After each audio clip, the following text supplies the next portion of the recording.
राष्ट्रको शान हाम्रो किसान। जय कृषि जय किसान। नमस्कार।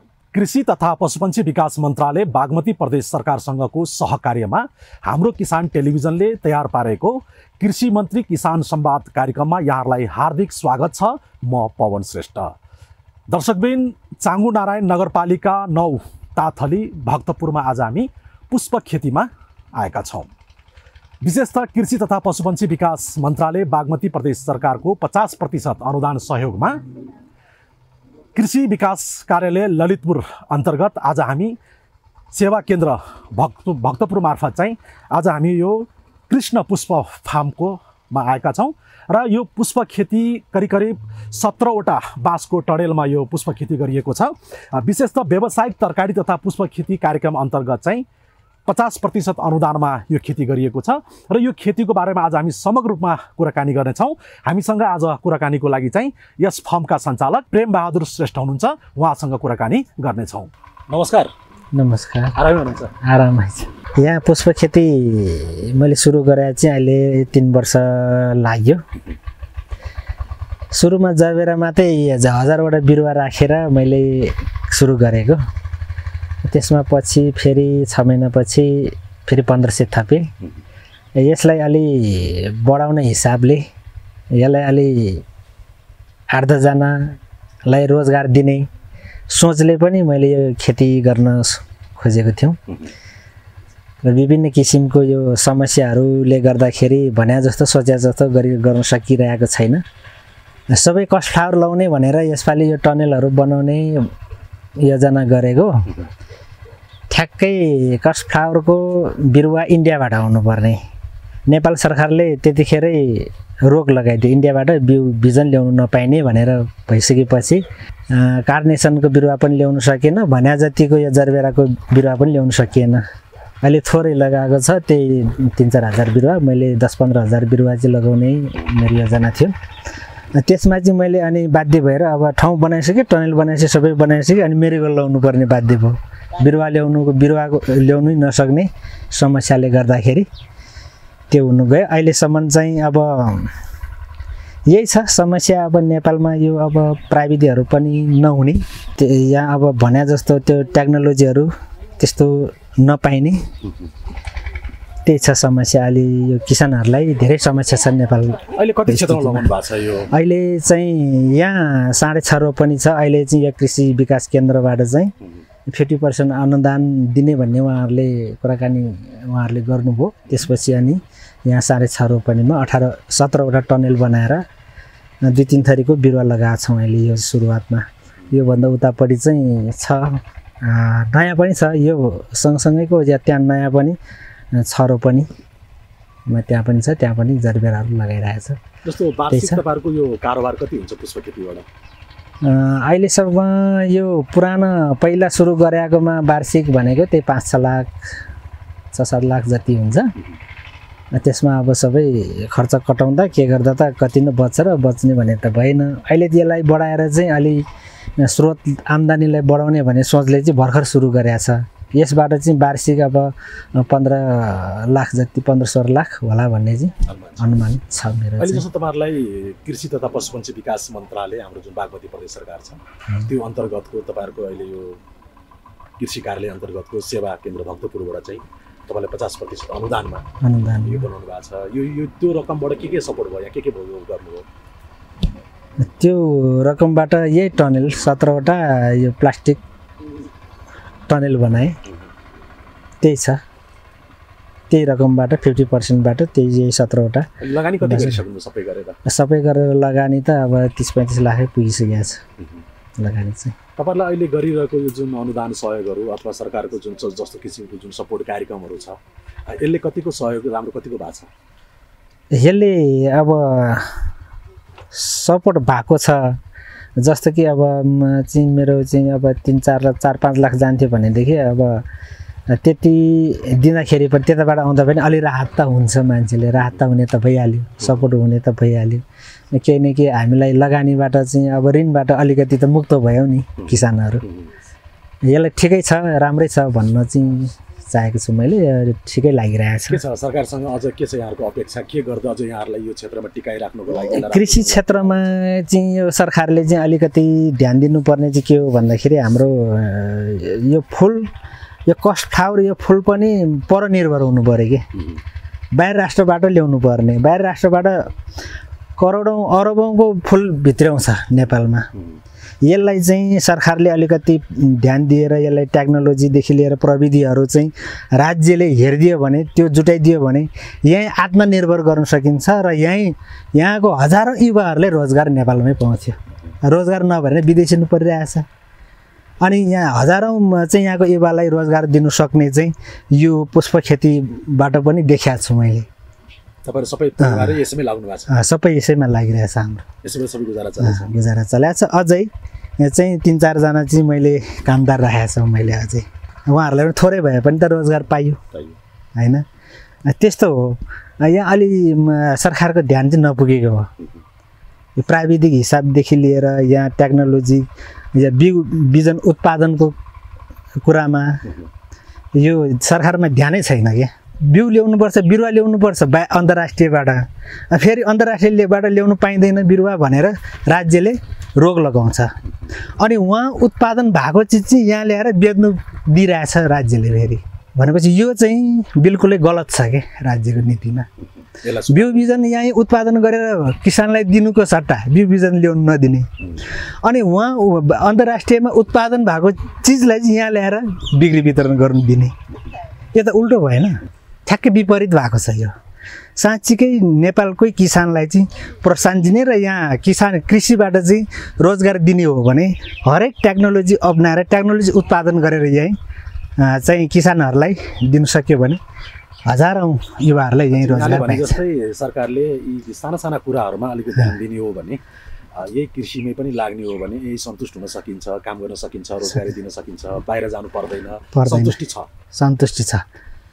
तर यहाँ चाहिँ अब छैन क्या त्यस्तो खालको वातावरण बनाउनु पर्यो राज्यले भन्ने कुरा हो। राज्यलाई सुझाव हामीले किसानले दिने त त्यही त हो नि। म जस्तो किसान कति छ म त भर्खर सुरु गरेको सानो किसान त हो नि। भयङ्कर अब 100-150 रोपनीमा गर्ने यो पुष्प खेती गर्ने किसानहरू पनि छ, पुरानाहरू पनि छ। उनीहरूको आफ्नैले लगानी गरे कि के गरे अब करोडौँ लगानी गर्ने किसानहरू पनि छ। तर टेक्नोलोजी प्रविधिमा चाहिँ एकदमै कम छ कि यहाँ। अनि क्वालिटी अन्तर्राष्ट्रिय जस्तो क्वालिटी निकाल्नु नसक्नु नि यो टेक्नोलोजी प्रविधिहरू नभएर नै हो कि। अनि नेपालको क्वालिटी भएन भनेर अन्तर्राष्ट्रियको ल्याएर बेचिरहेको छ यहाँ होलसेलवालाहरू व्यापारीहरूले हैन। क्वालिटी हुनु त्यो खालको त प्रविधि हुनु पर्यो, यहाँ टेक्नोलोजीहरू हुनु पर्यो। त्यो बिरुवालाई के चाहिन्छ कसो चाहिन्छ त्यसको लागि पनि राज्यको ध्यान जानुपर्छ भन्ने कुरा हो हाम्रो चाहिँ। हामीले चाहिँ आफ्नो व्यक्तिगत कमाइ सोच भन्दा पनि अरूलाई पनि रोजगार दिने सोच हो कि हाम्रो चाहिँ। त्यो आफ्नो व्यक्तिगत कमाउँछु चाहिँ महल ठडाउँछु भन्ने कुरा होइन। तर नेपालको चाहिँ यहाँका युवाहरू नेपालीहरूलाई पनि रोजगारमूलक कार्यक्रम कसरी हुन्छ त्यसरी चाहिँ राज्यले त्यस्तो नीति बनाओस्। हाम्रो यही मिडियाबाट चाहिँ म यो सुझाव दिन पनि चाहन्छु। नमस्ते, मेरो नाम चाहिँ पोषण पन्थी। म चाहिँ कृषि विकास कार्यालय अन्तर्गत कृषि सेवा केन्द्र भक्तपुरमा कृषि विकास अधिकृतको रूपमा कार्यरत छु। अनि म चाहिँ यहाँ करिब 2.5 वर्ष जति भयो काम गर्न लागेको। म चाहिँ उहाँहरूलाई पुष्प कार्यक्रमको अनुदान अन्तर्गत उहाँहरूसँग चिनजान भयो। उहाँहरूले अनुदान पनि विभिन्न विधामा माग्नुभएको थियो। तर हाम्रो कार्यालयबाट उहाँहरूलाई सुइटेबल यो संरक्षित संरचनामा व्यावसायिक तरकारी तथा पुष्प खेती अन्तर्गत पुष्प खेती गर्ने भएको हुनाले उहाँलाई चाहिँ हामीले यो कार्यक्रम प्रदान गऱ्यौँ। उहाँको बजेट 6 रोपनीमा टनेल बनाउनु भएको छ। हामीले चाहिँ 1,86,400 बजेट जति उहाँलाई पारित गऱ्यौँ। त्यही अन्तर्गत नै फिल्ड अनुगमन गर्दा उहाँहरूले राम्रोसँग काम पनि गर्नुभएको छ। साथै विभिन्न जातहरूको फुलहरू कट फ्लावरहरू लगाइरहनु भएको छ र बिक्री वितरणहरू पनि राम्ररी नै गरिरहनु भएको छ फिल्ड अनुगमन गर्दा। अनि अब हाम्रो यो उहाँहरूको भुक्तानीको लागि गइरहेको छ फाइलहरू पनि राम्रो, उहाँको फुल जस्तो पेमेन्ट पनि हुन्छ होला। हजुर हजुर हजुर तपाईहरुले गर्ने सहयोग गर्नु भएको छ। हजुर। तर अलिकति पोलिसीमा हजुर किसानहरूले जुन सहजता पाउनु पर्ने थियो त्यो नपाएको उहाँहरूको गुनासो पनि छ। यहाँलाई के लाग्छ? नपाएको भन्दा पनि हामीले दिन सक्ने जति चाहिँ उहाँलाई दिएको छौँ। उहाँहरूको माग अनुसार पूर्ण रूपमा पनि धेरै किसानहरू हुनुहुन्छ, उहाँ सबैलाई समेटौँ भनेर उहाँहरूले मागे अनुसारको अनुदान चाहिँ फुल रूपमा चाहिँ दिन नसकेको हामीले पनि महसुस गर्छौँ। तर सबैजना किसानहरू चाहिँ समेटिनु भएको छ कि यो गर्दाखेरि चाहिँ पोलिसी भन्दा पनि हाम्रो कार्यालयकोबाट हाम्रो मिटिङ छलफलहरूमा धेरै किसानहरू हुनुहुन्छ, एकजना मात्रै होइन, उहाँहरू मात्रै होइन, धेरैजना हुन्छ यस्तो गर्ने फुलहरूको व्यवसाय। अनि उहाँहरूको माग चाहिँ कस्तो भन्दा बजेट आए अनुसारको उहाँहरूले मात्रै दिनुपर्ने जस्तो कुराले गर्दा उहाँहरूले अलिक पोलिसीको कुरा गर्नुभयो। हाम्रो चाहिँ सबैजनालाई समेटौँ, बरु थोरै थोरै भए पनि सबैले गर्न पाउन्, उहाँहरू खुसी हुन् भनेर भन्ने कुरा हो। यो चाहिँ जस्तो यो नीतिले त्यो चरालाई चारो छरे जस्तो बजेट छरेर हजुर तपाईँले लिएको कार्यक्रम नीतिहरू चाहिँ सक्सेस होला अथवा यो समृद्ध होला जस्तो लाग्छ? सक्सेस किसानहरू त रुष्ट हुनुहुन्छ हामीसँग यो कुराले। हुन चाहिँ हामीले यो कुरा माथि पनि उठायौँ, हाकिम सरसँग पनि उठायौँ होइन। हाकिम सरले चाहिँ रुष्ट उहाँहरूको निम्न वर्गको किसान पनि हुनुहुन्छ, अलि ठुलो किसानहरू पनि हुनुहुन्छ। निम्न वर्गको लागि त अब यो फेरि होडबाजी छ क्या, मैले नै पाउनुपर्छ भन्ने जस्तो किसान पनि हुनुहुन्छ यहाँ हाम्रो फेरिमा। अनि त्यसपछि यो निम्न वर्गको किसानलाई पनि समेट्नलाई थोरै भए पनि दिउँ न त, उहाँहरू किन खुसी हुनु हुँदैन? यो डिभाइड गरेर दिउँ, एकमुष्ट भन्दा पनि डिभाइड गरेर दियो भने थोरै किसानहरू थोरै पाउँदा नि धेरै खुसी हुनुहुन्छ कि हाम्रो थोरै यो तरकारीमा 50,000 पाउने किसान पनि हुन्छ, उहाँहरू कति खुसी हुनुभएको छ।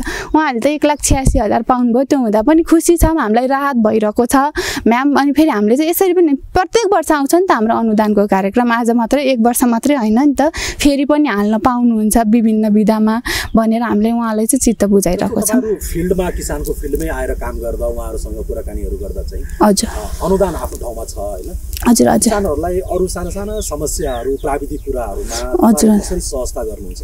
हामीलाई उहाँहरूले अब समस्याहरू बताउनु भयो भने त हामीले अब गर्न मिल्ने जति चाहिँ फिल्डै मिलेसम्म फिल्डै अनुगमन गर्छौँ। अब रोग किराहरूको विषादीहरू दिनुपर्ने छ भने पनि हामीले वितरण गर्छौँ। कार्यालय नै आउनुहोस् कि हामी फिल्ड भिजिट गरेर यस्तो यस्तो लागेको छ किराहरू भनेर हामीसँग भए जतिको चाहिँ उहाँहरूलाई प्रयोग गर्नलाई वितरण पनि गर्छौँ। अब अरू त हामीले अब प्राविधिकहरूको पालिकाहरूमा पनि हुनुहुन्छ के प्राविधिकहरू ओडामा एकवटा एउटा प्राविधिक हुनुहुन्छ, उहाँसँग पनि सहज गरेर कुराकानी गरेर उहाँहरूलाई पनि कुराकानी गराउँछौँ। अनि उहाँहरूलाई बोलाएर चाहिँ अनुगमन गर्नुहोस् भनेर भन्छौँ हामीले चाहिँ। तपाईँले फिल्डमा चाहिँ यो काम गरिरहँदा किसानहरूले जुन अवस्थामा जुन लेभलमा जसरी काम गरिरहनु भएको छ हजुर हजुर उहाँहरूको सन्तुष्टिसँग हजुर तपाईँहरू पनि सन्तुष्ट हुनुहुन्छ सरकारले दिएको सेवा प्रभावबाट? सन्तुष्ट छौँ पनि छैनौँ पनि। अब एक पाटोमा अब उहाँहरूलाई दिन पाउँदा हामी खुसी पनि छौँ, उहाँहरूले मागे अनुसारको दिन नपाउँदा अलिकति असन्तुष्टि पनि छौँ। अब त्यो त पाएन भनेर उहाँहरूको अनि सकेसम्म त हामीहरूलाई उहाँलाई खुसी नै बनाऊँ भन्ने हुन्छ। दिम काम गर्ने मान्छेलाई प्रोत्साहन गर्ने त हो नि यो सरकारी उसले, अनि त्यसपछि प्रोत्साहन गरौँ भनेर हुन्छ। उहाँहरूलाई चाहिँ हामीले के गर्छौँ भने एकचोटि पाउनु भएन भने यो पालि थोरै पाउनु भएको छ भने अर्को कार्यक्रम अब यही फुलहरूमा हुन्छ नि यो ड्रिपिङ गर्ने इरिगेसन साना सिँचाइ सम्बन्धी हुन्छ नि, अर्को पल्ट कार्यक्रम हाल्नुभयो भने त्यो दिन सक्ने सम्भावना छ कि टनेलै नभइकन पनि अर्को सिँचाइबाट नि सपोर्ट गर्न सक्छौँ कि हामीले। नदिने नै भन्ने छैन, एकचोटि परेपछि उहाँलाई अर्कोचोटि नदिने भन्ने पनि कुरा आउँथ्यो, तर अर्को विधामा अर्को कार्यक्रममा आउँदाखेरि चाहिँ उहाँहरूलाई दिन्छौँ हामीले। त्यसरी सपोर्ट गर्ने कुरा गरेको छौँ हामीले चाहिँ उहाँहरूलाई। नमस्ते, म दिपा श्रेष्ठ, कृषि प्रसार अधिकृत। हाल म कृषि विकास कार्य ललितपुर अन्तर्गत चाहिँ कृषि सेवा केन्द्र भक्तपुरमा कार्यरत छु। यहाँहरूले के सर्भिसहरू दिनुहुन्छ यहाँबाट? हाम्रो चाहिँ के छ भन्दाखेरि अब मेन त हाम्रो अहिले अनुदानकै कार्यक्रमहरू धेरै रहेको छ, जसमा चाहिँ हाम्रो साना सिँचाइ कार्यक्रमहरू, अनि त्यसपछि व्यावसायिक तरकारी खेती, त्यसपछि संरक्षित संरचनामा तरकारी तथा पुष्प प्रवर्धन कार्यक्रम र च्याउ प्रवर्धन कार्यक्रम लगायत विभिन्न कार्यक्रमहरू सञ्चालन भएको छ। र जुन चाहिँ 50% 80% अनुदान सहयोग कार्यक्रमहरू हामीले सञ्चालन गर्छौँ र सँगसँगै चाहिँ हाम्रो यहाँ हामीले यही कार्यालयमा तालिमहरू सञ्चालन नगरे पनि हामीले किसानहरूलाई चाहिँ अन्य तालिम केन्द्रहरूबाट आएको तालिममा चाहिँ उहाँहरूलाई सहभागी गराउनलाई चाहिँ कोअर्डिनेसनको कामहरू गर्छौँ र सँगसँगै हाम्रो कृषि विकास कार्यालयमा हुने तालिमहरूमा पनि उहाँहरूलाई सहभागी गराउँछौँ। सँगसँगै अरू प्राविधिक सहयोगहरू उहाँहरूले फिल्डमा भएको समस्याहरू लिएर आउनुहुन्छ सोको चाहिँ हामीले समाधान गर्ने कार्यहरू पनि हामीले सँगसँगै गर्दै आएका छौँ। जस्तो सिङ्गो बागमती प्रदेशको 13वटै जिल्ला बागमती सिङ्गो प्रदेशलाई नै कृषि तथा पशुपन्छी विकास मन्त्रालयले चाहिँ कृषिबाटै एउटा समृद्ध प्रदेश बनाउने जुन कार्ययोजनासहित बजेटसहित कार्यक्रमहरूसहित जसरी अघि बढेको छ, तपाईँले त्यो कार्यक्रम गरिरहँदा किसानहरूलाई सल्टिरहँदा चाहिँ यो अनुदानको नाउँमा चाहिँ अब यो कनिका छरे जस्तो बजेटहरू चाहिँ त्यो यसो छुस्स फ्याल्दिएको जस्तो गरेर त्यसरी समृद्धि आउँछ त? यस्तो छ, अब किसानहरूको पनि हाम्रो अब कोही साना किसान हुनुहुन्छ, थोरै एरियामा गर्ने हुनुहुन्छ, कोही ठुलो एरियामा गर्ने हुनुहुन्छ। अब हाम्रो कार्यक्रम आउँदाखेरि चाहिँ अब त्यसरी वर्गीकरण भएर आएको हुँदैन, तर अब आइसकेपछि हामीले यहाँको किसानहरूलाई चाहिँ सहभागी गराउन खोज्दाखेरि चाहिँ अब ठुलो एरियामा गर्ने किसानहरूलाई थोरै बजेट जाने र सँगसँगै सानो एरियामा गर्नेहरूलाई पनि जाने भएको कारणले चाहिँ त्यस्तो देखिएको हो। अब कार्यक्रमहरू बनाउँदाखेरि चाहिँ अब किसानहरूलाई चाहिँ वर्गीकरण जुन चाहिँ ठुलो एरियामा गरिरहनु भएको छ उहाँहरूलाई छुट्टै खालको कार्यक्रमहरू र सानो एरियामा गर्नेहरूलाई चाहिँ उहाँहरूलाई चाहिँ त्यही अनुसारको बजेटहरू चाहिँ कार्यक्रमहरू निर्माण गर्दाखेरि चाहिँ राम्रो जस्तो लाग्छ। जस्तो फिल्डमा चाहिँ हामीले कृषकहरूलाई भेट्दा पनि तपाईँहरूको कृषि प्रचार सेवाहरू चाहिँ कृषि मैत्री किसान मैत्री जुन ढङ्गले हुनुपर्छ त्यो अलिक कता कता ग्यापिङ भएको जस्तो, किसानहरू त्यति सन्तुष्ट नभएको जस्तो पाइयो अलिकति। यस्तो छ, अब के छ भन्दाखेरि हाम्रो अब सिस्टमै अब सबै अनुदान सहयोगको कार्यक्रमहरू जस्तो भएको छ।